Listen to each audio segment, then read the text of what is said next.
Good morning, my rural chums. Welcome to Now Playing's review of Sonic the Hedgehog. Look at this! I took 9 million steps today.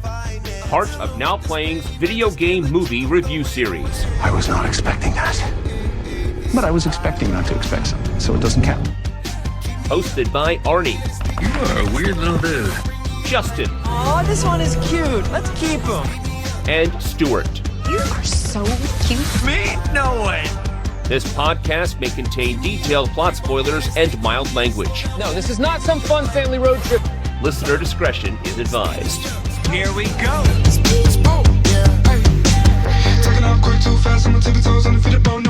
Today we're discussing Knuckles, starring Idris Elba, Adam Paley, directed by Jeff Fowler, Get Right, Brandon Troust, Jerome Tacone, Carol Banker. This is Now Playing's resident knucklehead, Arnie. And Stuart. And this is the host that's against child abandonment, but just can't get enough of those sweet TJ Maxx deals, Justin. There are some good deals at TJ Maxx. I've bought my fair share of stuff there. Heck yeah.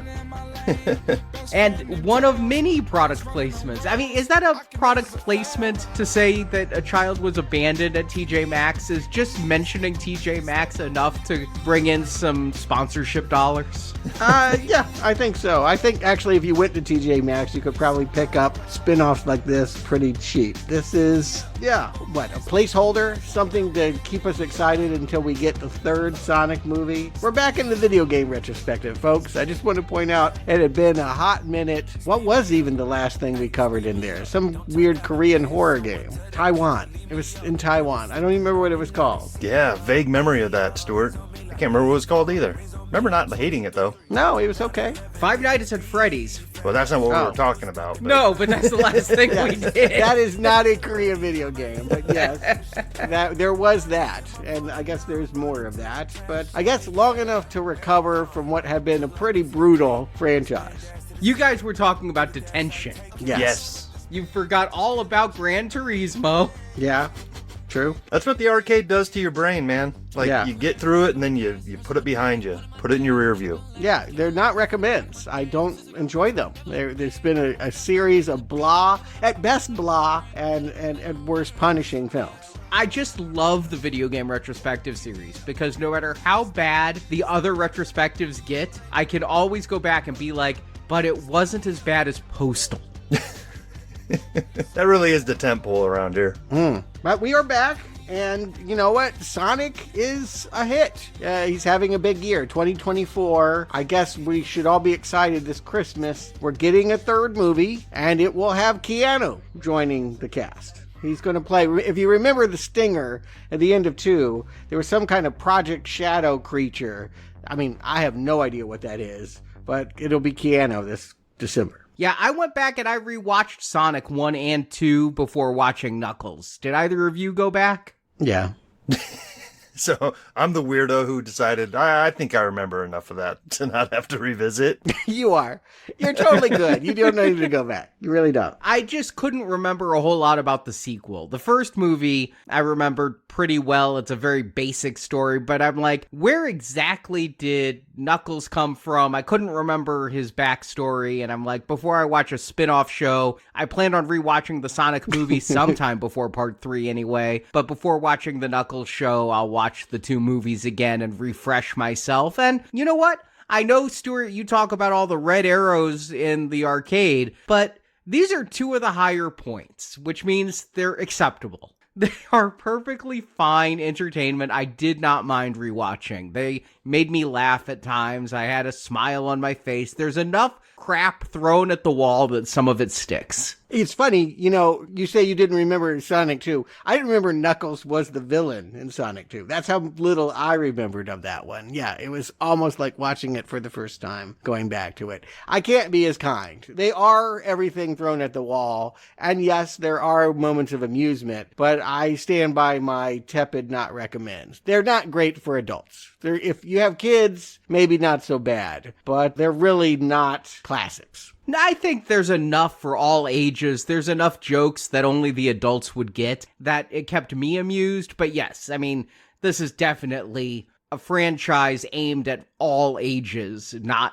being made for us. And even though we're the generation that came up with the original Sonic. Yeah, all ages means us. That means we should be pleased too. And I was, is what I'm saying. Okay. Yeah, it reminded me. I mean, it's been years now since that first Sonic came out, but remember all the hullabaloo when they first released pictures of Sonic and Reddit went crazy like, hey, we don't like that. So Sony went back and totally redesigned the look of Sonic before they released the movie. I remember people get mad, but that I just associate that with the internet. I feel like anything that gets released gets hated. And yeah, because it's computer graphics. Something with his teeth, right? They didn't like his teeth. Yeah. It was his eyes. He had one big eyeball that kind of connected. One day they'll do that to us too. You know, it'll be just like, we'll just digitally change Julia Roberts or whatever. We'll just fix these people that people want to hate on.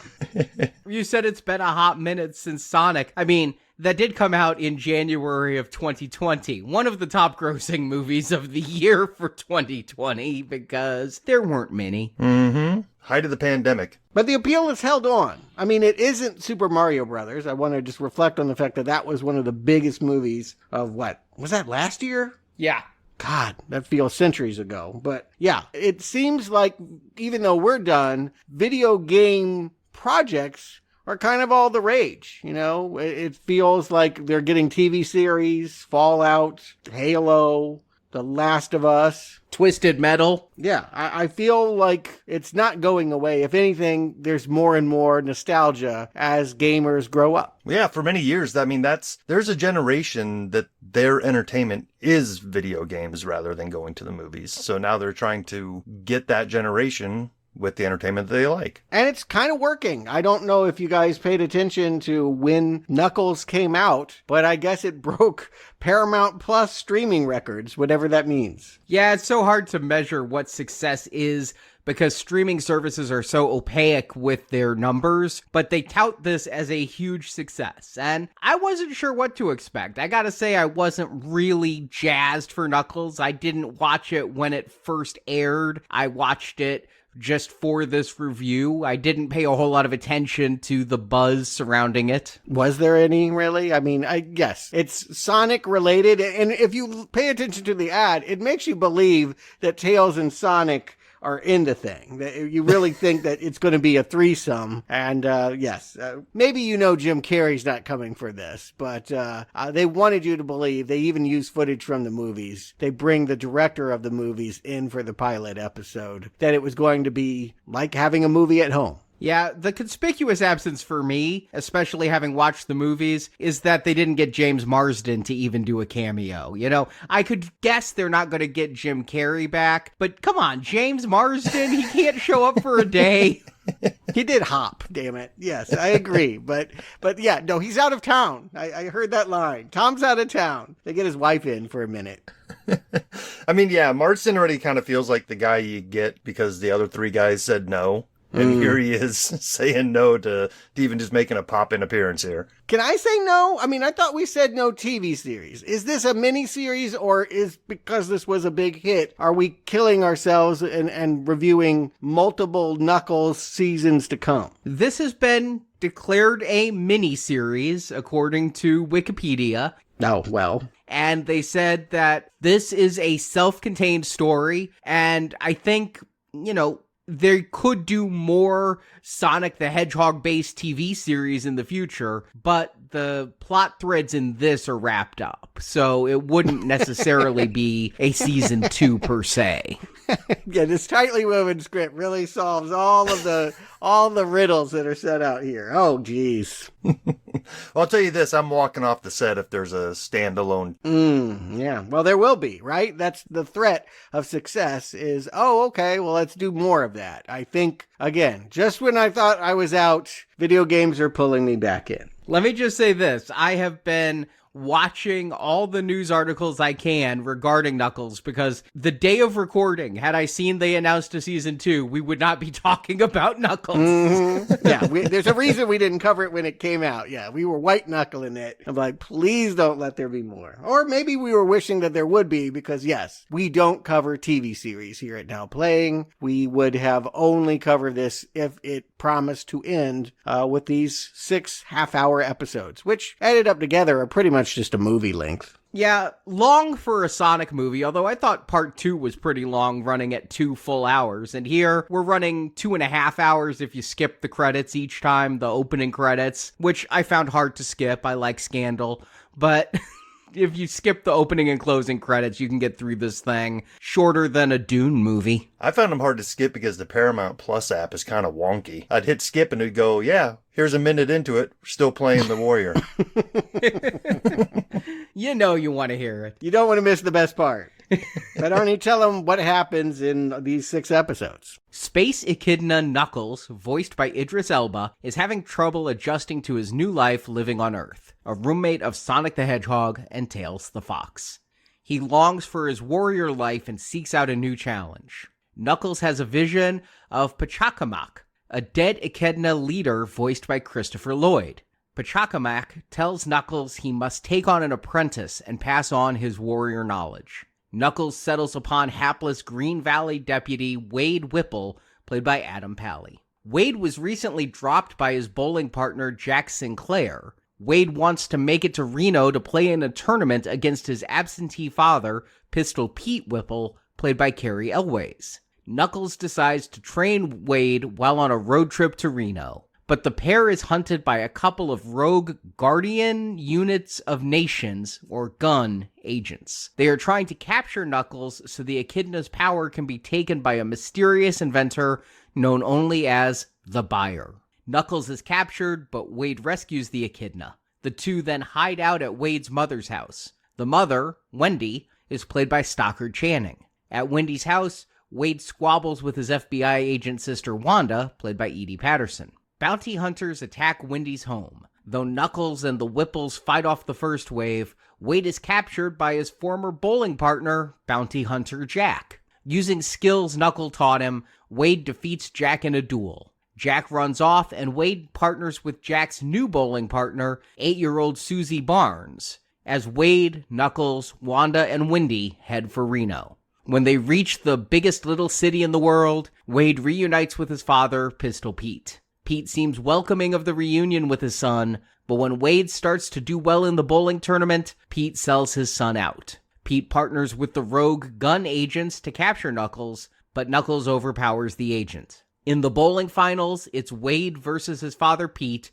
and Wade is victorious. Yet the excitement is not over. The Buyer has also come to Reno to steal Knuckles' power. Riding a giant mech, the Buyer defeats the Echidna, but Wade again comes to Knuckles' aid and, using some of the Buyer's own tech, weakens the Buyer's mech. Knuckles is then able to defeat the Buyer. And Knuckles and Wade rock out to Scandal featuring Patty Smythe as they head back to Montana, and credits roll. And yes, that is the kickoff here, the first episode of The Warrior. A lot of retro fandom. What they are offering, the poor parents that are streaming this with their small children, is a lot of nostalgia for 80s, 90s music. And Sonic the Hedgehog video games. As we start off this first episode, we see Knuckles doing an obstacle course that is basically one of the Sonic levels. He's running upside down, even got the spinning sign that you get at the end of the levels. It also threw in my face something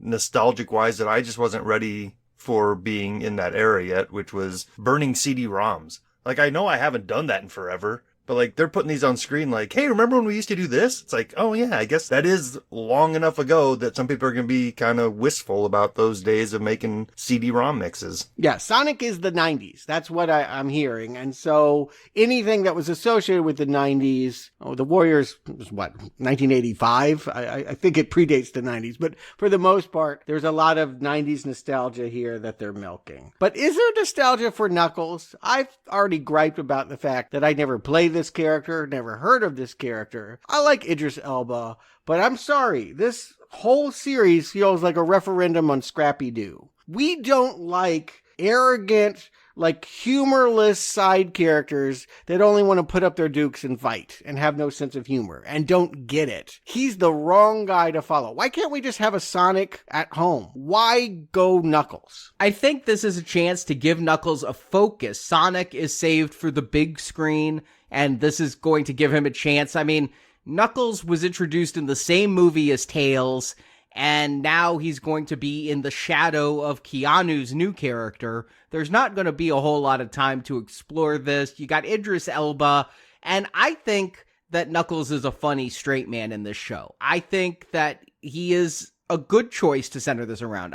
I do not want a Tails show. I do not want to focus on the fox and being so childish. I like that Knuckles gives us something different with his warrior background. And yeah, I played Sonic 3 back in the day. The first 3 Sonic the Hedgehogs I played hardcore. So I guess I did play against Knuckles, although it's been so long I don't really remember him that well. I know him mostly from the movie. You really love this stuff about him mistaking a construction crew for some kind of gang to beat up. And that, again, almost everything is about, I can't read the room, and so I'm always going to try to implement physical violence. That is every joke Knuckles offers. Scrappy-Doo. I know you hate Scrappy-Doo. I know you have some PTSD from childhood with Scrappy-Doo. Everyone does. No one liked him. I liked Scrappy-Doo when I was a kid. Oh, God. Jesus. Didn't they make him the villain in the live-action movie? Yep. Because everyone hated him so much? I mean, we haven't covered that series, but I guess we probably should. Shit, if we're doing Knuckles. But I don't mind these jokes. I did get ahead of time this construction crew was obviously supposed to be there. Knuckles was going to beat them up, but I don't know. There's something funny about him kicking back and eating Cool Ranch Doritos after a fight. No, come on, though. You just talked about product placement. No. She literally just walks over and has a scene to introduce the fact that he's eating Cool Ranch Doritos. That nothing happens in that scene. It ends as soon as he talks about how delicious they are. True. But I can see where Arnie's coming from here, because I tell you what, I can appreciate Knuckles being this hardened warrior, and that's our point of view character. I was prepared to be in a Sonic movie again, where that first one was literally just a hyperactive child they needed to tame. And I don't need more of that. But you will get it. But I hear what you're saying. You're up for something new, and this, I guess, is a slight variation on the Sonic character. But they could have just made it Sonic. It's not like, they can't get Jim Carey, but they could have gotten the actor that does the voice of Sonic. They could have just made a Sonic adventure at home. I guess, Arnie, what you're suggesting is that would spoil the incentive to go to the theaters this December. Yeah, although they do get Ben Schwartz here in the first episode only to be Sonic, because we are in that household with Sonic, Tails, and Knuckles all living with Tom and Maddie, and of course Tom is missing, as we already mentioned, but they got Tika Sumpter here in the first episode to reprise her role of Maddie. Yeah, I love that. She's like, you're grounded. I'm like, no, Tika, you're grounded. You're in Knuckles. Tom, yeah, he's out of town. I don't know where my husband is. He's doing a real movie, and I'm stuck here. He's doing 28 dresses or something like that. But I find it weird that these 3 anthropomorphic alien animals are being raised like the children of the Wachowskis, especially Knuckles, who is an accomplished warrior, not a Teenage Mutant Ninja Turtle. But that's obviously a reference. I was thinking about Alvin and the Chipmunks as well. It feels like this is what it is. It is the equivalent of, imagine projecting yourself into this household with superpowers. They are children, they need guidance, but they also have these, special qualities. And because Knuckles has no sense of humor, and his idea of fun is turning the den into some kind of gladiator pit where the mailman is forced to fight the dog. I don't know, so much gets dropped in this. But she says you're grounded, and the next thing you know, she's calling up Wade to try and put them together or something. Is that being grounded? I don't know, based on the movies, why anybody would call Wade. He is the most forgettable character. Talk about a character who will never get a spotlight on the big screen. You've got Wade. He's not in the third movie, or at least he's not listed in the credits. And you know it's bad when, like, I'm sitting here watching the thing going, Josh Gad could play this so much better. Yeah, he'll be out of town for the third movie. But yeah, this first episode, once again, going in blind, I'm like, oh yeah, this is what Sonic movies are. It's the fish out of water on Earth. We're not going to their world where it might be more fun, the mushroom realm or whatever. We're here on Earth so we can pretend to be part of this world for kids, I guess. But that once again was a disappointment to me that I forgot that I had with the first two movies. And they're buddy pictures. I mean, there so much of Sonic 1, less so Sonic 2, was about, this hedgehog meeting a human that he liked and finding a home. So they're going to try and, if this is a spin-off with a supporting character that hasn't gotten much love, let's take that klutzy deputy that had a couple scenes in the movies and saddle him up with Idris. And even do a road trip. A big part of that first Sonic movie was the road trip with Tom and Sonic, and so we're going to make it a road trip series here. No problem with that. I like road trip movies. Yeah, I think it's a good storytelling engine for this. But I will say I'm impressed with the visuals in that they look as good as the Sonic movies, which isn't to say they're photoreal. They're a CGI version of Who Framed Roger Rabbit. Sonic has never looked like he really fits in with the surroundings that he's in. Maybe that old character model, Justin, you were talking about might have felt more real, less cartoonish. But I think that the animation of these three animals here is as good as in the films. Yeah, I mean, I think that's something that becomes apparent here is that I think we're in an era where special effects budgets for made for TV or made for streaming or meant to be direct to video, whatever this realm we're in is, are at the point where they can do just as good as they can for movies. It's just a matter of, do they want to put the time and effort into doing it? Yeah, effort. What a good word. What a good thing to consider here. Yes, I agree with you. Technically speaking, this movie looks more or less like the movies, or, some of the lesser scenes of the movies. It will have none of the epicness of, like, the finale of that part 2, which actually is the only part I recommend. Like, just watch Sonic 2 for when Carey gets into the giant robot thing. That was cool. But, I don't have any problem with the character interactions, live action versus animation. But when Knuckles gets grounded and is up in the attic looking for a sign, I can tell you what a bad sign is. Christopher Lloyd coming in as some meaningless owl or something. No, he's another Echidna. Yeah. Is he? He's like the chief. Yeah. Yeah, I mean, they call him that. Like, this character never comes back. He doesn't even have any purpose. Yeah, he does. No, he doesn't. Yeah, he comes back in episode 4. Yeah, he's in Wade's vision. Somebody in a furry costume is him. No, during the musical Vision. No, you get the CGI Echidna again. Okay. You feel that Christopher Lloyd is well utilized here and an asset to kicking this adventure off. Well, that's two different things. Is he in it twice or is he well used? I didn't even remember the second time. Yeah, he's worthless in this. Why have this scene? Why do you have a dead Echidna? I'm confused a little bit about the whole Echidna storyline. Yes. Because if you remember, a giant owl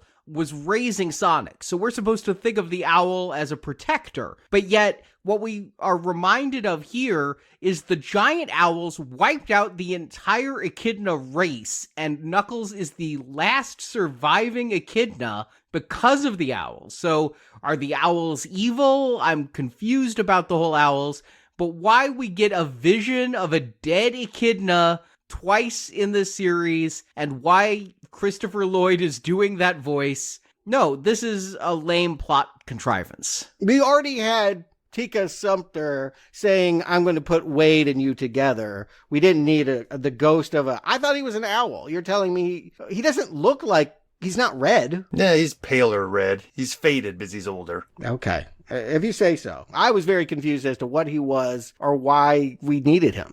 Well, I mean, I think we shouldn't really overthink it. I think they're really just trying to set some themes of family, clan, that's your people. Because that ends up being I mean, spoiler alert, that seems to be the only theme that ties all this together at the end is your family and your clan are the people that love you. Yeah, I want to dial in on that. Yeah, we have two characters. A road trip is about two characters that don't like each other, hashing it out, across a great distance. And by the end of it, they learn from each other. We know Wade's is he a bad bowler? I don't even really know what his problem is. We see him at the bowling alley and he gets psyched out by a Girl Scout. And now he needs a warrior to make him better at bowling? Does that happen in this show? That was weird. He seems to be a pretty good bowler from the start. Yeah. And so I'm not sure that really his interaction with Knuckles improves his bowling.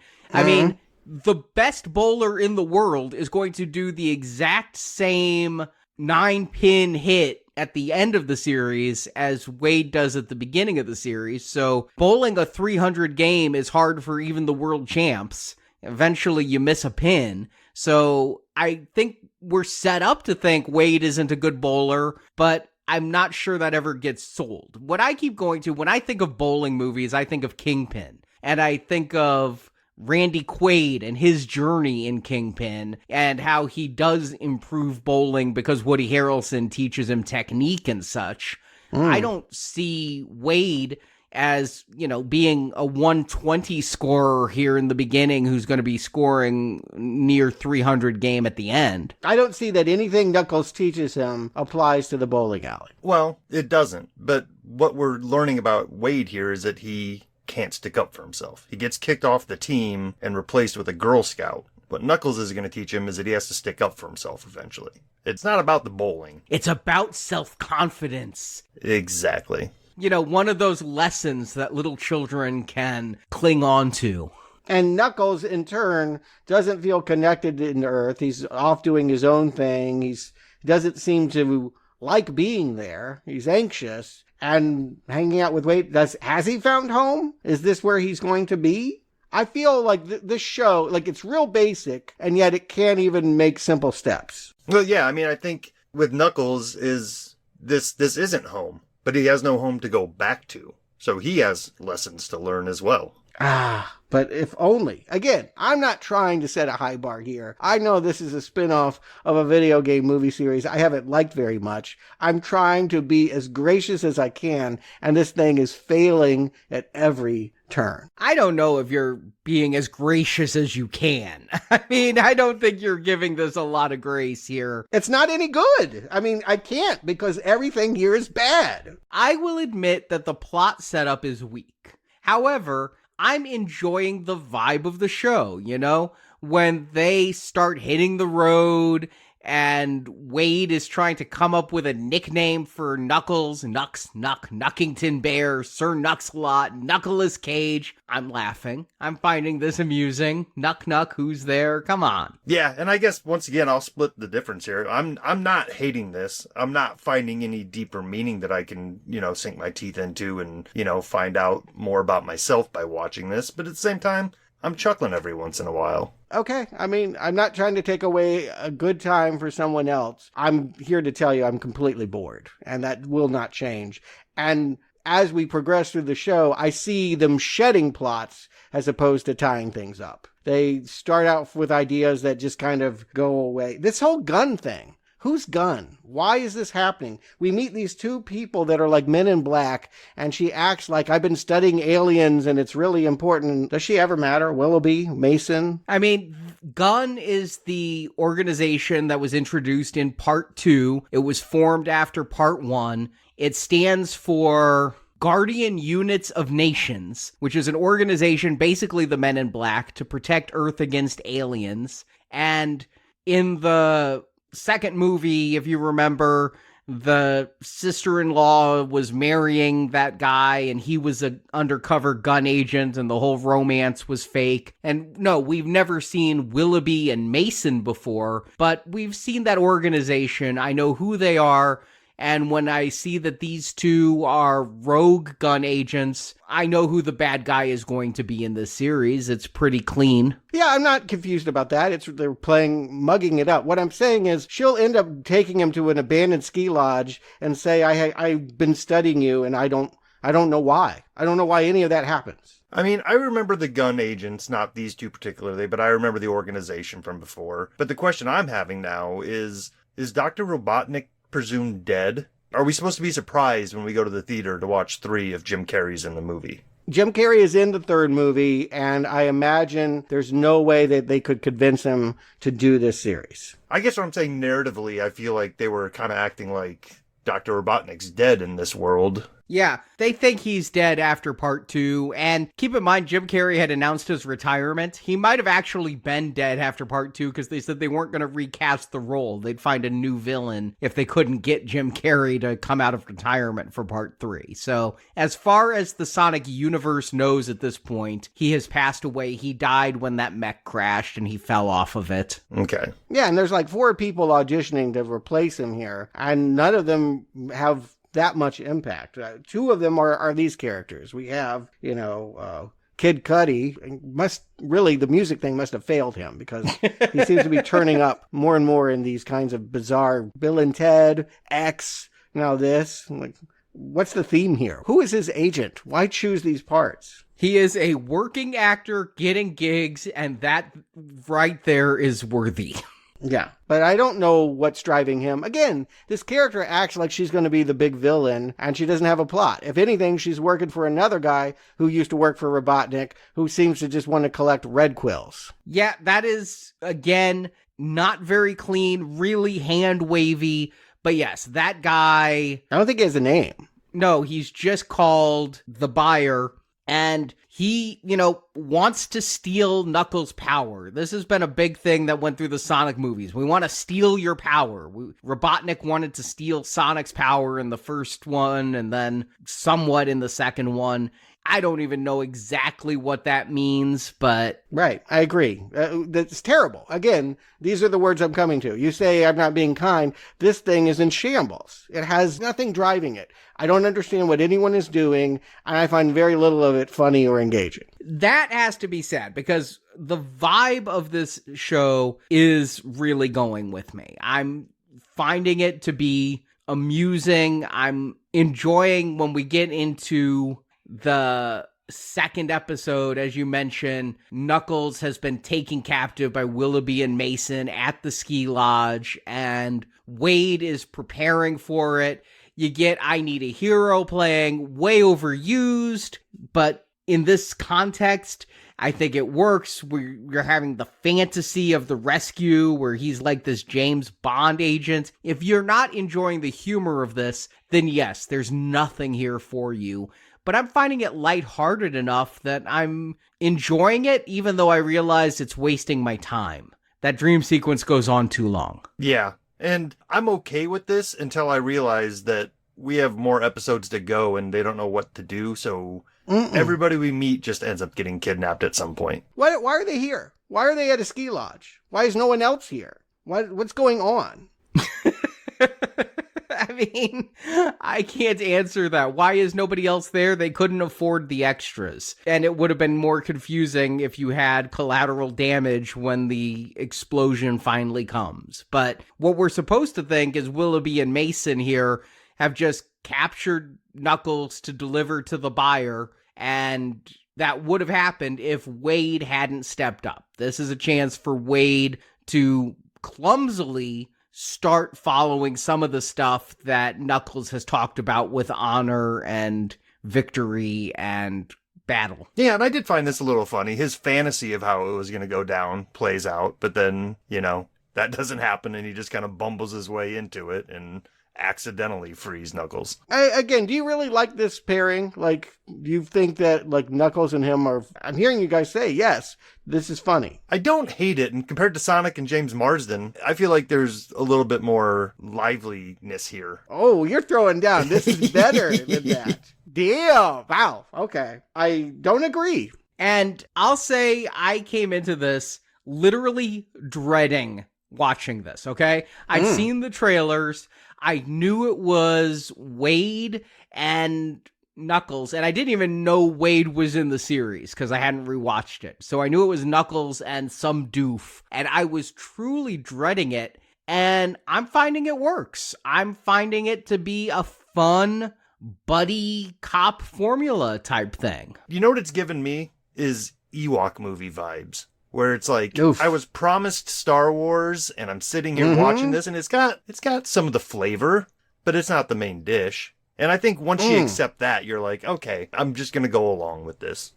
So just to clarify that statement, do you not hate the Ewok movies with a burning passion? Oh, I did as a kid, but now as an adult, I can look back and be like, oh, that was quaint. That's how you work around with no budget. Yeah, I actually was going to fully agree with you. This is like watching the Ewok movies. This is exactly like that. I'll tell you what, though, Stuart. I've been kind of going with this show for 2 episodes. Episode 3, though, is where I start to realize this should have been a 90-minute made for Paramount Plus movie and did not need to be a series. They did not have enough ideas for a series. They're really stretching things out. I thought the fantasy sequence went on too long in episode 2. Episode 3, I watched this in 2 nights. After episode 3, I had to just turn this off and then come back the next night for episode 4, because episode 3, all this stuff we're talking about, what is the plot? The plug gets pulled out completely, and suddenly we are with Knuckles and Wade at Wade's mother's house, and they're pretty fine with a space echidna just showing up on their doorstep.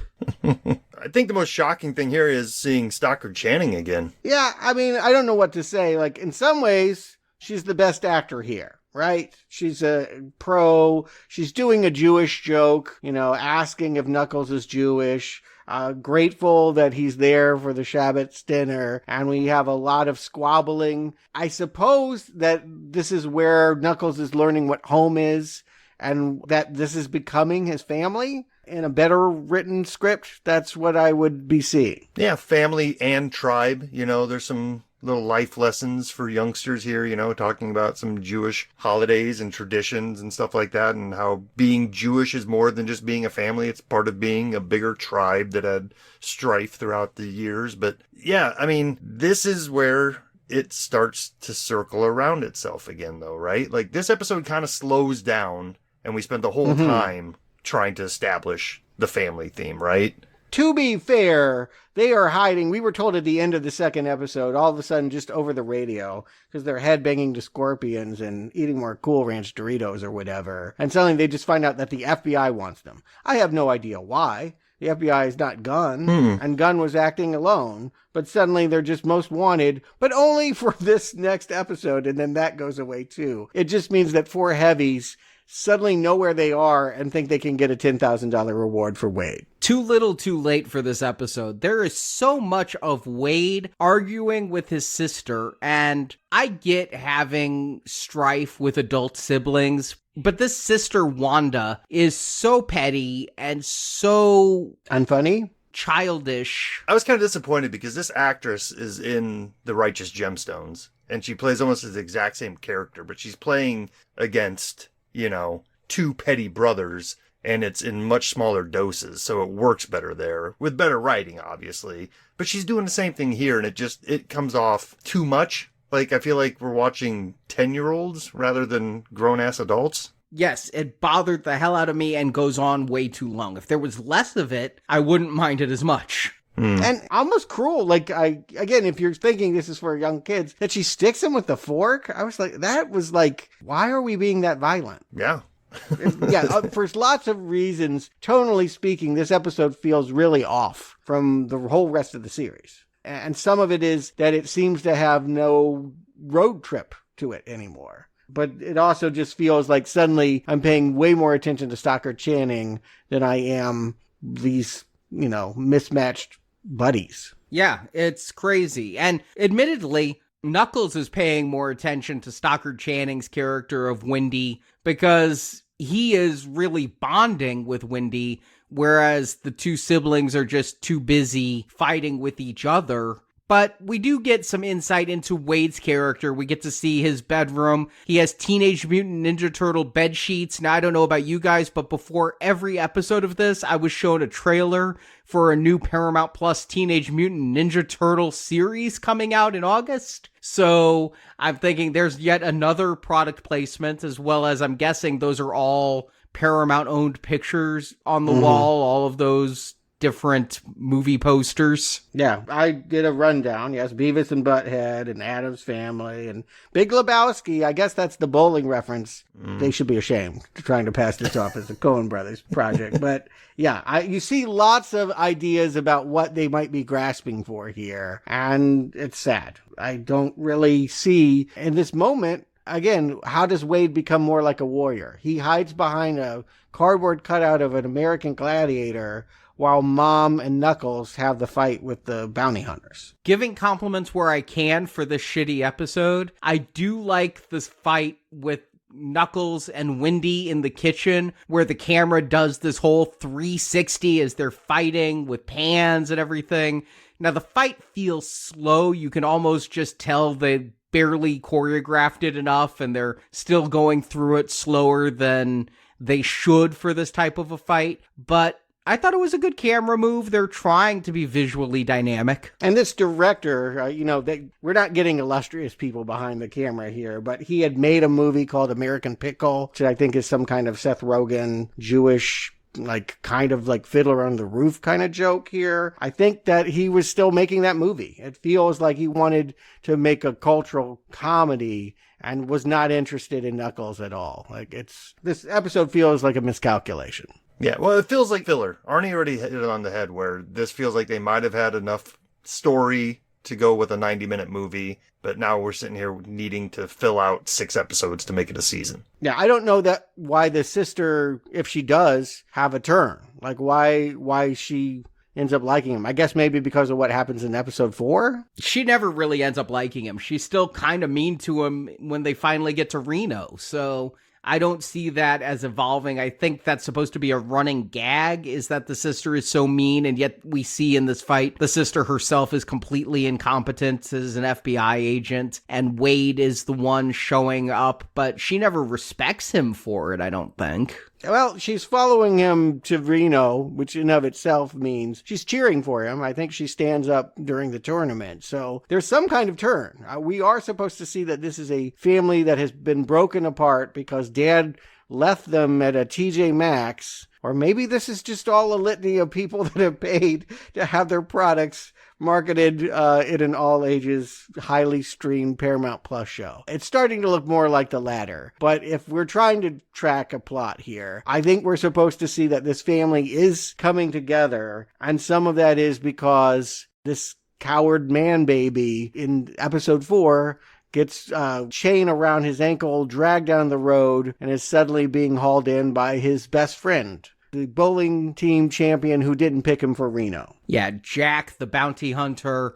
And this episode makes it feel like you can see the budget constraints. We couldn't afford to have Knuckles in every episode, so let's have a fairly Knuckles-free episode so we can give the CGI animators a week off. I also think that Julian Barrett is supposed to be our Jim Carrey. We couldn't get Jim Carrey, but this is the big comedic over-the-top performance. I think, help me out with this, I think he's doing a take on Dog the Bounty Hunter with the gloves and all of that stuff. I'm not really tracking it, but I know that this actor had success in England being on a comedy show called The Mighty Boosh. And probably people across the pond would recognize him as being somewhat like Jim Carrey in his comic stylings. Yeah, and that's a good call. That's kind of his forte, is the rubbery face comedy type of thing. Yeah. He's not bad, but this is. I mean, I don't know what else to say. This is a bad role. Yeah. Yeah, you talk about bringing in directors, though, and the director of this episode is Jorma Taccone, which is a member of the Lonely Island, the Andy Samberg group of people who did all the digital shorts. Dick in a Box, right? Yep. Jizz in My Pants, I'm on a Boat. He also was the director of MacGruber and director of Popstar, Never Stop, Never Stopping, the Andy Samberg film. So you bring him in if you want a musical number, I think, because that was what the digital shorts really centered around. Plus, he had the Michael Bolton connection from Lonely Island. Off to Tortuga. I'm not sure I'm following all of this. You guys know a lot more about Saturday Night Live than I do.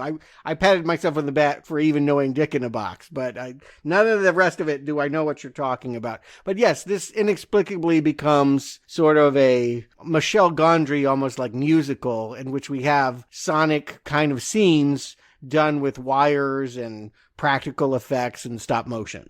Why, though? I don't get it. He's thrown in an electric cage, and the shock of it causes him to have this dream or this parallel alternative universe where he finally understands Knuckles. Someone explain to me. It's his vision quest, right? This is his, growing into a warrior moment. And this is where Christopher Lloyd comes back as Pachacamac. Yeah. To give him this vision. He's the one narrating it. There's the whole thing. It helped me know how to pronounce Pachacamac because Wade can't say it. And so they go through it and finally give it syllable by syllable. But isn't Jack in an owl costume and a guitar doing that? I'm confused. No, this whole thing is a fever dream. Yeah, but I don't remember Christopher Lloyd's character in this. I just remember the Mighty Boosh. Oh.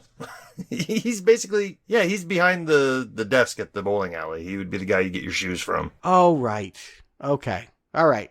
You have reminded me. But again, you're not really paying attention to that because, again, this is a musical number in which Knuckles is telling him how he got his greatest power. And maybe if I had ever played a Knuckles video game, I would understand what the hell is being conveyed here. But what's happening here? I had to watch this rock opera twice because I realized I was just kind of going along with it without paying full attention to the lyrics. Sung by Michael Bolton, by the way. They call that out. They have Michael Bolton here to do the singing. Possibly the biggest name associated with this since they couldn't get James Marsden. And it's just the tale of Knuckles realizing that his power isn't punching, but that it's perseverance. Oh, God.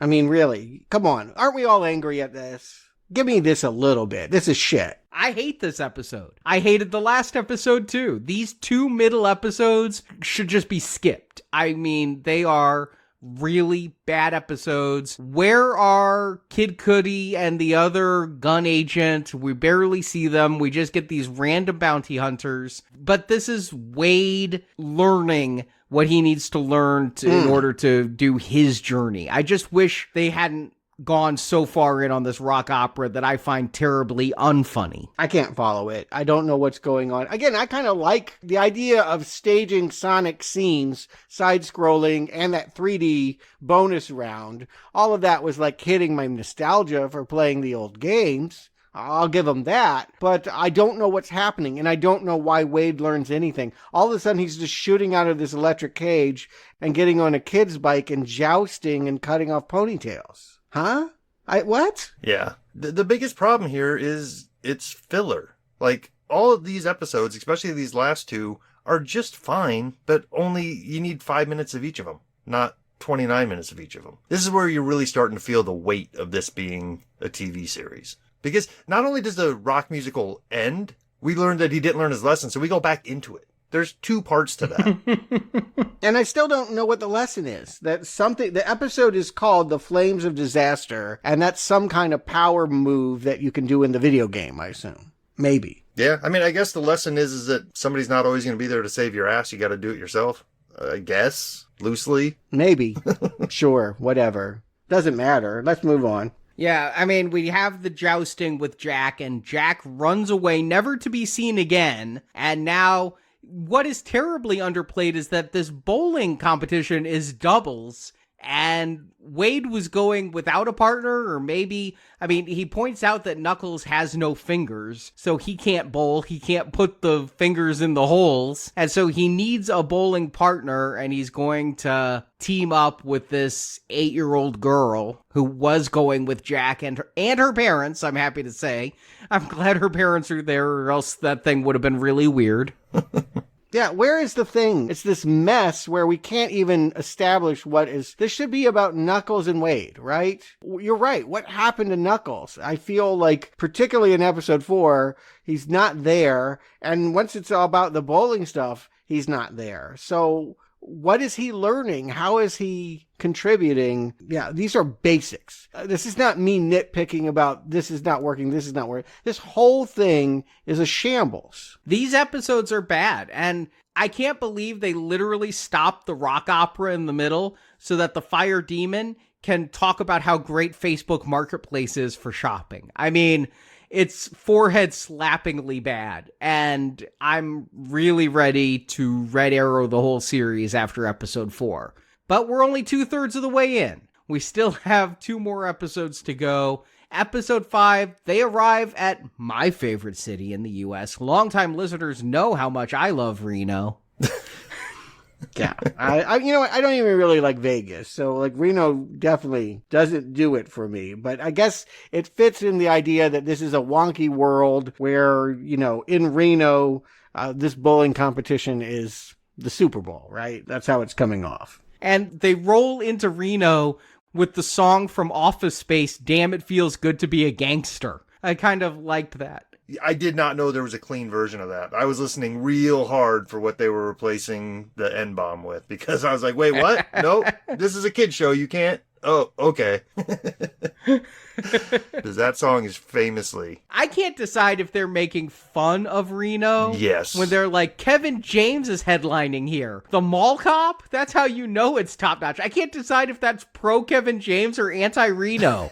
That was a diss on Kevin James, which means you better be funnier than Paul Blart, right? Like, if you're going to take those knocks, you better deliver. And I wouldn't feel comfortable. I haven't seen Mall Cop, but I wouldn't feel comfortable saying that it's so much worse than what I'm watching. At the same time, they are slamming Reno, too, because they do say it's the worst version of Vegas. Yeah. And they sarcastically say it has the prettiest skyline in the universe.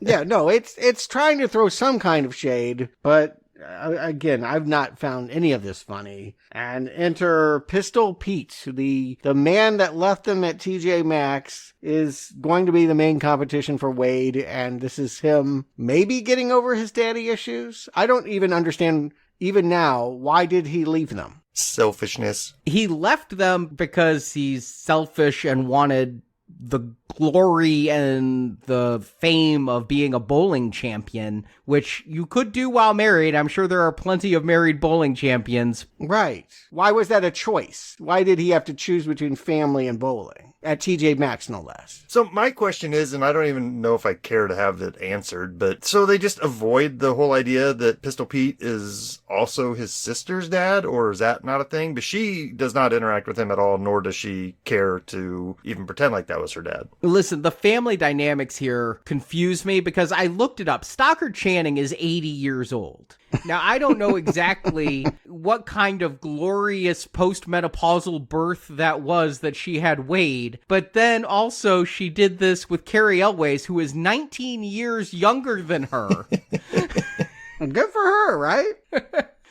She would have been a cougar back when they were having Wade. But yeah, Pistol Pete, Carey Elways here. Carey Elways, where is his career that he is lower on the totem pole than James Marsden? Marsden could say no to this and Carey Elways couldn't. Oh, for sure. Carey Elways has never recovered from Princess Bride. He was supposed to be the hot thing, and it never, ever happened for him. I mean... Well, then Saw kind of revived him for a little bit there. No. He was awful in that movie, and he got chopped to bits.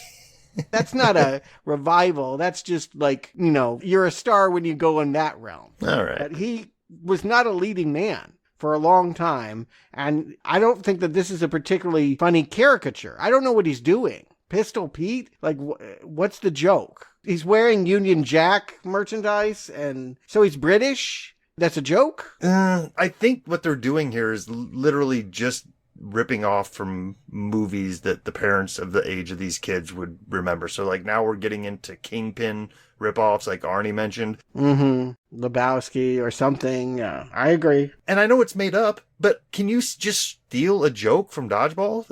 ESPN 8, the Ocho? Like, that was a joke in Dodgeball, and now they've just kind of co-opted it here. Mm-hmm. Yeah, I'm not going to give any props to the comedy here. I dare say the Ocho is an homage. You know, it's one of the jokes there for the parents who watched Dodgeball. I think it kind of is a little unfairly rude to bowling, which is a real sport. You know, they were talking about dodgeball being on the Ocho, right. But bowling, that's on network television, not on the Ocho. I mean, come on. We can make fun of bowling. It definitely is not the same athleticism as tennis and basketball. Like, yes. But it's more broadcast. I mean, hell, fishing gets broadcast as a sport, and it's on networks. Also mockable. Maybe for season 2, that's Knuckles will want to learn how to fish or something. Or maybe he won't even be in it. Maybe they'll even call it Knuckles season 2, and he won't even show up, because that's what it's feeling like. I'm just saying that these are both things above the Ocho level, and they're not matching Dodgeball in humor. Dodgeball is a tremendously funny movie that still holds up today in my mind. Yeah.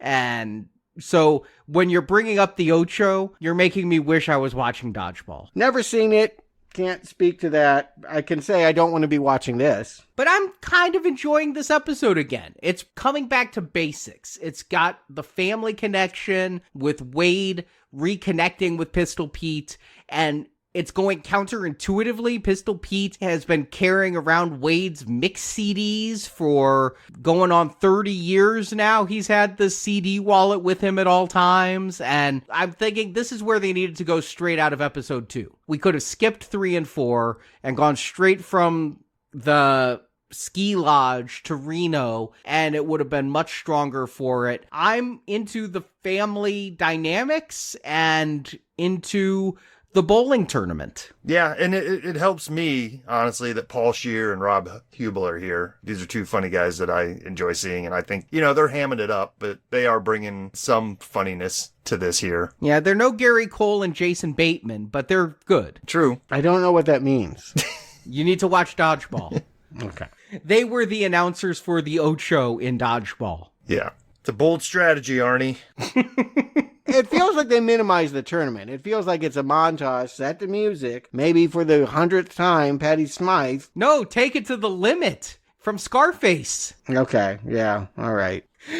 You just aren't paying attention to the show. I'm not. I don't give a shit. I really don't. I'm barely able to hang on to this. I don't care. Well, because it does get confusing. I mean, is the climax the reconciling with the dad? Is it winning the bowling tournament? Oh, wait, it's right. Neither. It's we're going to resolve those in the next episode, and then there's still 15 minutes left. Oh, yeah, we forgot about a totally other plot that's going on in the background. Willoughby and Mason have, we heard them grumbling in episode 2 that if they don't deliver Knuckles, they're going to be in trouble with the buyer. And they get dragged there, and we'll find out that he works for Robotnik, that he designed some of those egg drones we saw in the Cool movies. And so that makes him, I guess now he's the Jim Carrey. Again, that feels like a hot potato they just keep passing. Do you want to be the main bad? I don't know. Maybe you can do it. None of these people are particularly delightful, funny, or anything close to Jim Carrey. Can we just give a salute to Jim Carrey's Dr. Robotnik watching these clowns fall? Yeah, Jim Carrey is the high point of the 2 Sonic movies for me. I think he's really at his game as Robotnik. I'm looking forward to seeing him again in Sonic 3. And yes, the problem is they were never able to make Wade and Knuckles a unit. And so we've got 2 separate movies going on. We've got the sports movie, like Kingpin, that is ending in a bowling tournament. And then you've got the Sonic movie with Knuckles, where you have to have a giant mech. And so it really does feel like I'm channel flipping between 2 different things. I'm channel flipping between Dodgeball and Sonic the Hedgehog. Or the end of Spider-Man 2. Yeah, it does look like the Rhino, doesn't it?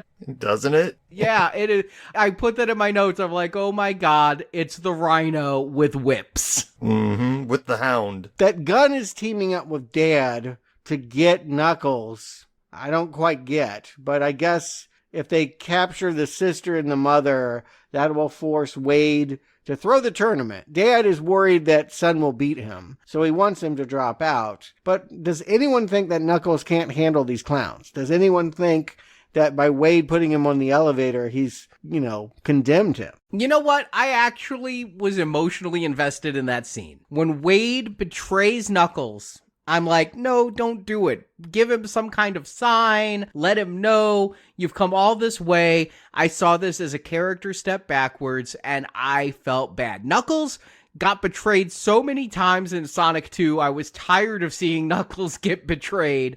I didn't want it to happen to the Echidna yet again. But did I miss something? Did they set up the fact that they were listening to each other? Like, shouldn't there have been like a scene back at his house where like they held on to walkie-talkies, like, oh, my old best friend and I used to talk on these walkie-talkies all the time, or some spy gadget or something? Like, I'm still not sure how Knuckles knew what the plan was. They sort of did when Knuckles was feeding lines to Wade when Wade was afraid to talk to his dad. And they did that Cyrano de Bergerac thing. Oh, yep, okay. And there was the ear pod in and they were listening. But yeah, I guess that was the only setup we have, is that they did it then. And I guess that means Knuckles has been listening the entire time since. Yeah, and let's dial into that. So Wade is having a problem reconnecting with his dad, and Knuckles is the one that's going to talk him through it?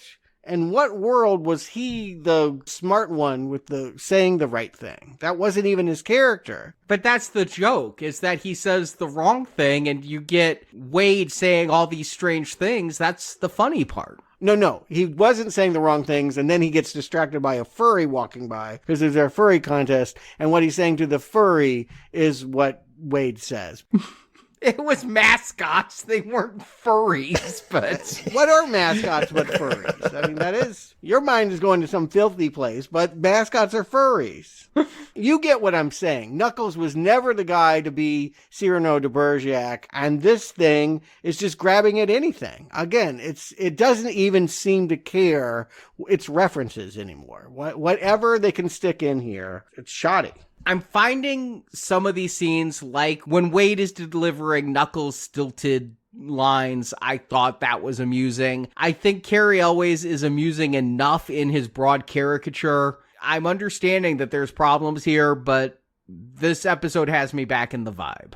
And 5 and 6 is basically a 2-part episode, because as you mentioned, Wade puts Knuckles in the elevator to go to a trap, and then at the start of episode 6, we find out that, Knuckles was listening the whole time, and does something with rings that gets rid of the gun agents, and we never see them again. I did wince when the sister dislocates her own thumb, and it's, off to the side. She refuses to let Wade take off her handcuffs. She's going to dislocate her thumb because that's what the FBI taught her. That thumb is at such a bad angle that I did have my sphincter close up a little bit. No, again, that felt almost too violent. Again, as they scramble around for tone, the things that she's doing, you mentioned, what was it? Mighty Gemstones is what she's on? Yeah. Yeah, the Righteous Gemstones. Yeah, I feel like she is, in a different show. And what she's doing is not fitting in with the rest of it. But yeah, we quickly clear that up, and we have to zip up the bowling tournament, which I guess is important again. I wasn't really sure if that was the main thing.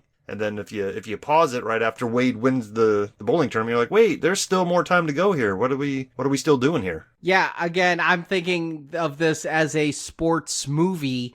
I'm thinking of it as Kingpin, because Kingpin is a road trip movie where they're going to the bowling tournament, and then, I'm not going to spoil the ending of that one, but it's different from this one. And I think the movie is over once the bowling tournament is done, but yeah, we have to have a big action scene. The bowling is a climax enough for me, but for the youngins in the room, you're going to want the Rhino. No, you're going to want Knuckles, because guess what? This thing is called Knuckles. Again, I'm going to ask one more time. How did anything that they did on the road get Wade to win the tournament? Oh, that's not rhetorical. Yeah, I don't know. It doesn't line up. Yeah, right? Yeah, it doesn't. Like, so we have to do something with him because he can't cheer Wade on for him doing the thing that he never taught him. But we get to see that Wade is again a hero, although it's not a huge character moment because he did rescue Knuckles in episode 2, but he has to rescue Knuckles again here by throwing bowling balls, which is what Knuckles said he'd teach him to do, is throw bowling balls. Well, he's got these power gloves and is going to throw bowling balls at the mech. Yep, that's what happens. Again, I gave a compliment. The one thing you can say about like Sonic 2 in particular is that you can see the money at the end. That there is a spectacle to watching the big robot mech fight. Whereas this is, maybe good for TV. Like, well, look at them pulling out an extra $5 million to do this. If the buyer had been set up better, if the buyer had mattered at all, maybe if there hadn't been the gun agents, and if it had just been the buyer all the time, and now the buyer was here at the end, it would matter more, but it feels so random the way it is. Mm-hmm. Yeah, I mean, so much so that I was kind of joking around, but like, I totally forgot that there was another issue going on. I totally forgot that the buyer was still after Knuckles. Mm-hmm. Maybe that's the adult in me trying to make the connection with, the bowling tournament. So that's, Wade finally being able to release himself from feeling like he was abandoned because he wasn't good enough by his father, which wasn't on screen. That was me reading into it, But no, we get this CGI fest that, even though it looks decent, it feels like it only took place on one single street corner. Like, they didn't even move around Reno. It did. Yeah, that's what I mean. No one's going to be like super wowed by this. Only in the context of, this is looking better for this show, but it doesn't compare to the movies. This scene does not, no. The overall animation of Knuckles is fine, but yeah, this feels cheap at the end and obligatory. Mm-hmm. And we'll give Stockard Channing a moment because Pete, even though he didn't win the bowling tournament, is going to try to steal the trophy. So Stockard Channing finally gets to punch out her old lover. Oh, yeah. More violence. Again, I've liked her the best out of all of it. So I'm glad that she's kind of gets the final note here. All of a sudden, they're frozen in high five and playing Salt and Pepper. What that references and why that would be funny, I'll never know. But let's get this over with. Yeah, because Wade has been going on about his jam CDs throughout the entire series, and finally Knuckles finds his jam, as we've heard The Warrior 6 times now because it's the opening credits music, but now Knuckles finally hears it for the first time, and it is his jam. But is this show your jam? Do you recommend? I'm not even going to ask Stuart. Justin, do you recommend Knuckles? Justin. What I think this did is, while it's trying to reach back and make me feel nostalgic for things, I think what it made me feel nostalgic for was a time when there was a good delineation between this is our A product and this is our off-brand B product that we don't care much about. Because nowadays, that off-brand B product has some A-list stars attached to it for some reason, And it used to be back in the day, if we got, I bring up the Ewok movies again. None of the main cast. I'm not even sure if Warwick Davis showed up for that, but I mean, think about any cartoon versions of popular television shows. It was oftentimes just voice impersonators, Now we're getting people who are actually working in the business and sometimes go up for Oscars doing this type of thing. It's confusing to me because I think that should bring some sort of seal of quality to it. And I think with this one, it faked me out for an episode or two. I was like, well, if these guys are on board, it can't be all bad, and it doesn't look that bad. But at the end of the day, after 6 episodes of this, it just felt like stretched out material that even the writers didn't know what they were trying to say overall. So, listen, we're in the arcade, and we've seen so much crap before. This at least looks decent, and you could sit a kid down in front of it. I'm not going to sit down and watch it again, but I kind of feel the same way about the other movies. But if anything, this makes me appreciate Jim Carrey more, which I haven't been appreciating in the other movies. Mm-hmm. So, good job, Knuckles. You made me appreciate Jim Carrey still being around. So, there you go. That's as close I'm going to get to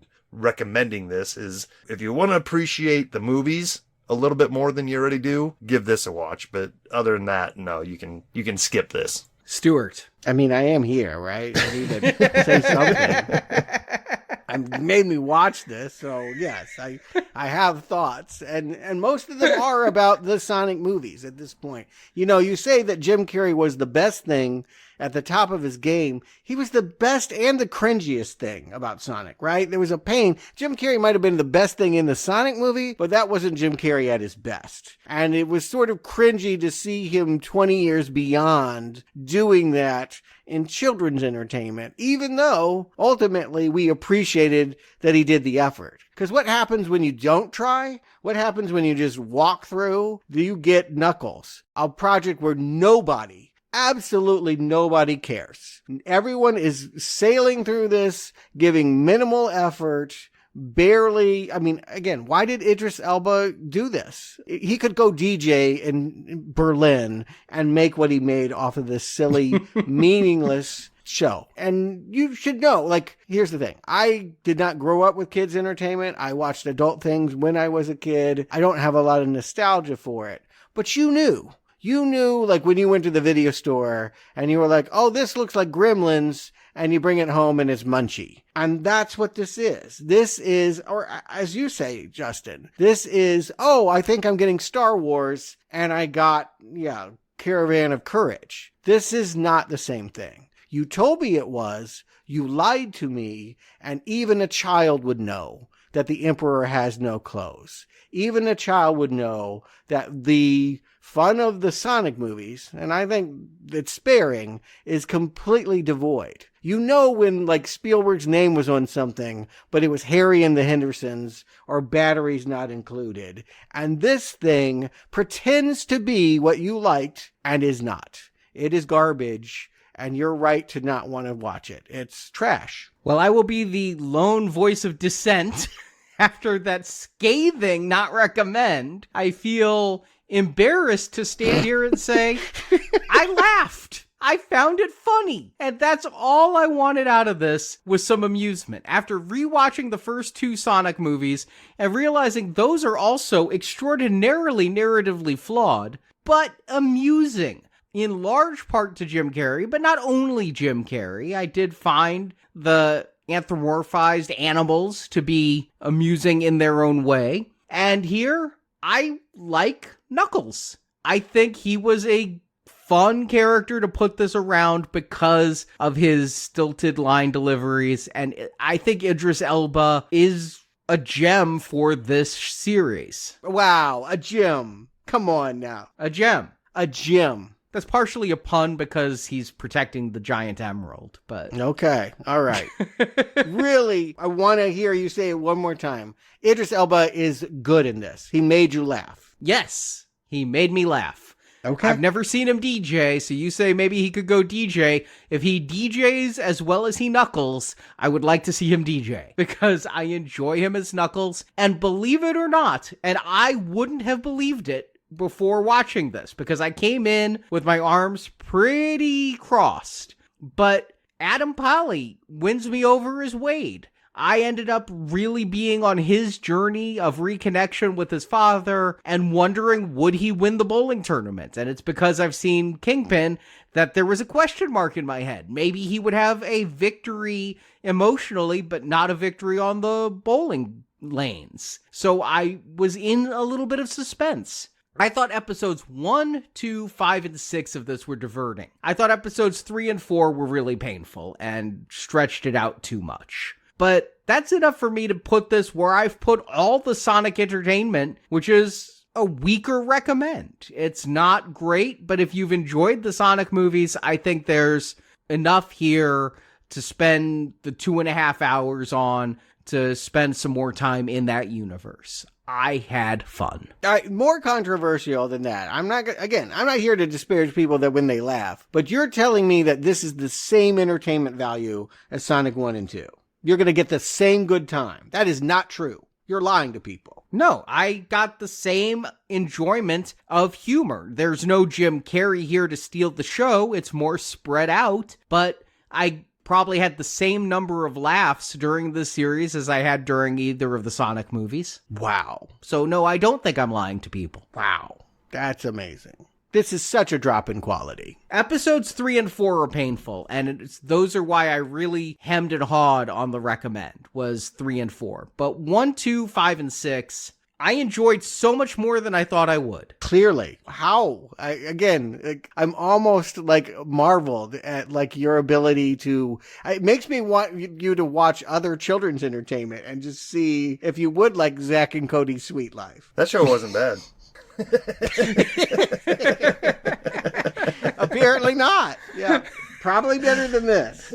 For me, it suffers from what so many streaming shows suffer for, and I already said it, is they just need to stretch. You know what I'm saying? Like, if this was edited down to a 90-minute movie, it could have been better. I wouldn't say it would be an automatic recommend for me, but there's so much fluff in here that it's hard to overlook that. Yeah, I'm never going to watch this again, but I do wish for a fan edit that would take out a lot of 3 and 4 and put this down at 90 minutes. I think, as you say, you could just literally skip 3 and 4. You could literally just go 1, 2, and they're at Reno. Like, there's nothing really that, I guess you'd wonder who Stockard Channing is. But other than that, I don't see the value other than time extension. All right, well, then maybe things will keep going our way. Maybe we've had a turn in the video game series. We're going back to it. That's all I know. This weekend, after 2 years of sitting on a shelf, Eli Roth's and some other, I think Alan Smithy might have shot half of this.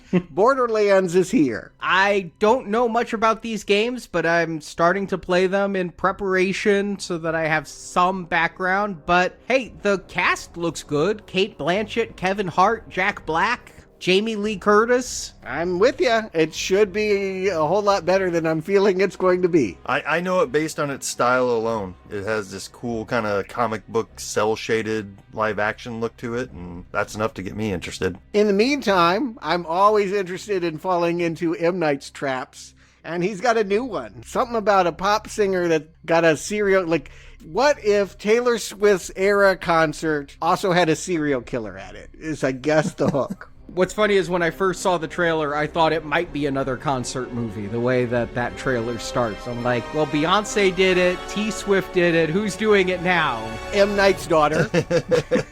What a twist. So yes, that'll be available for our donors this Friday. So thank you for listening to Now Playing. We're not going to make this over 90 minutes because that's what Knuckles should have been. So I'm just going to sign off with thanking you for listening. And until next time, game over.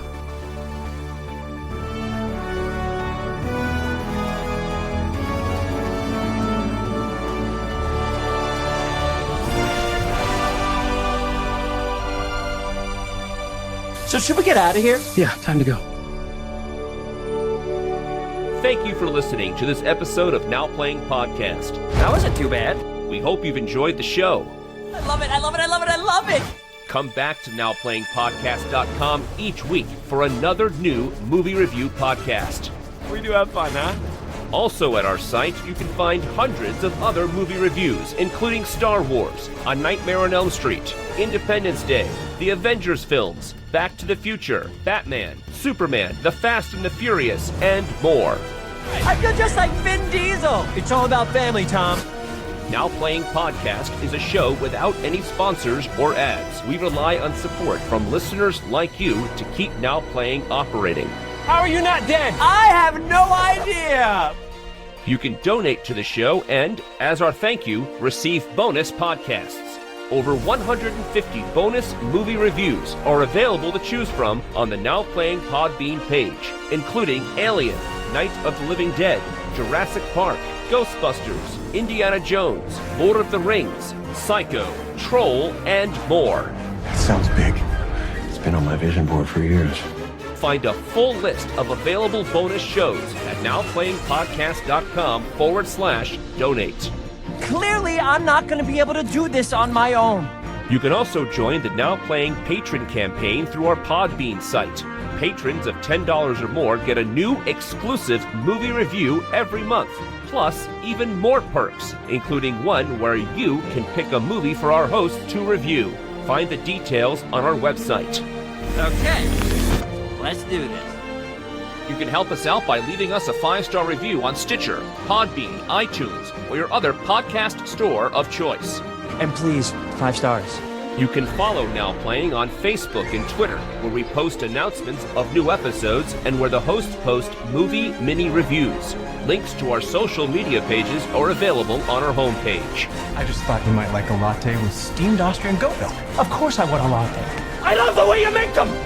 Now Playing Podcast is produced by Arnie Carvalho. Are you in charge here? Yes, I am. Wrong. I'm in charge. Associate produced by Jason Latham. I am living my best life on Earth. Now Playing is edited by Arnie.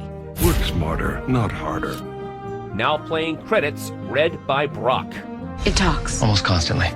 The opinions expressed on Now Playing are those of the individual hosts and may not reflect the opinion of Venganza Media Incorporated. Confidence. A fool's substitute for intelligence. Venganza Media Incorporated is not affiliated with the motion pictures reviewed or otherwise referred to herein. All movie clips and music included in this podcast are the intellectual property of their respective copyright holders. They are included here for the purpose of review and no infringement is intended. You'll never catch me. Now Playing Podcast is an exclusive trademark of Venganza Media Incorporated and may not be used without the expressed written permission of Venganza Media Incorporated. All rights reserved. Give me a big, fat break! Now Playing is a Venganza Media production, copyright 2024, and no part of this show may be reproduced, repurposed, or redistributed without the written permission of Venganza Media Incorporated. All rights reserved.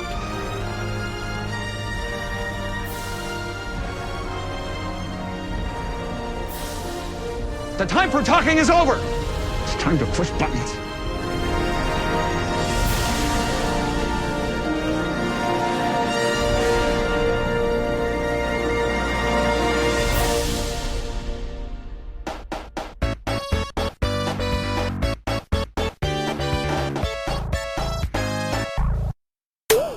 And Knuckles and Wade rock out to Scandal featuring Patti Smith. Smythe. And Knuckles and Wade rock out to Scandal featuring Patti Smythe. Patti Smith would have been an interesting choice. No, not Patti Smith. I always get them confused. Yeah, not until you hear their music. Why was that a choice? Why did he have to choose between family and bowling? Mm-hmm. At TJ Maxx, no less. I feel like we should be getting money for mentioning TJ Maxx at this point. You know what? I'd rather talk about TJ Maxx. I will give it a greener arrow than this. Are you a Maxinista? Is that a thing?